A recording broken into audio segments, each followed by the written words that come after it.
Welcome to Guide Guru. We hope this video helps. You start by verifying basics. Confirm the router is powered, note the SSID and correct password, and decide whether to use 4 GHz or 5 GHz. On your Samsung, go to Settings, Connections, Wi-Fi, toggle Wi-Fi off and back on to clear transient issues.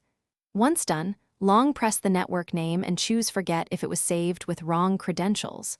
Then rejoin entering the password exactly. This resets the phone's network record and often fixes authentication failures.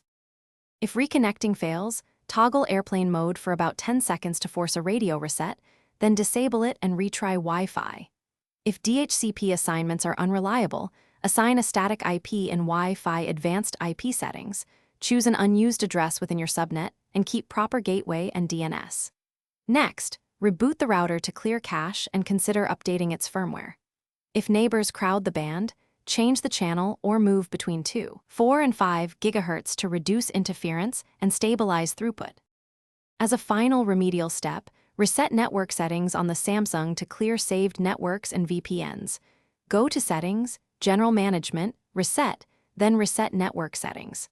Make sure to test a second device on the same Wi-Fi to determine if the problem is the phone or the router. If problems persist, back up your data and consider a factory reset as a last resort.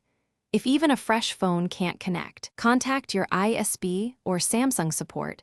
One key troubleshooting tip: always verify the. Thanks for watching. Consider subscribing if we helped you today.